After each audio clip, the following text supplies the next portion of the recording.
Friends మనకి గోధుమలు వేస్తే గోధుమ పిండి వచ్చింది ఫ్రెండ్స్. ఇప్పుడు మనం పచ్చెనపప్పు వేస్తే పిండిగా ఎలా వస్తుందో శనగపిండిగా మనం ఇప్పుడు ఈ వీడియోలో చూద్దాం.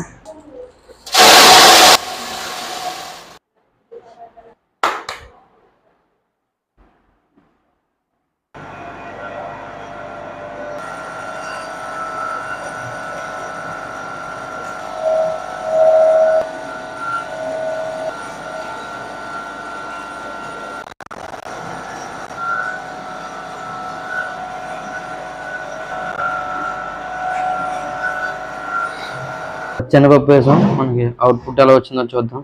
శనగపిండిగా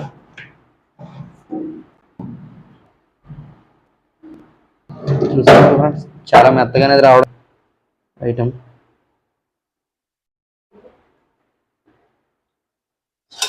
పచ్చెనపప్పు వేస్తే శనగపిండిగా చాలా మెత్తగా అనేది రావడం జరిగింది. చూడండి ఫ్రెండ్స్.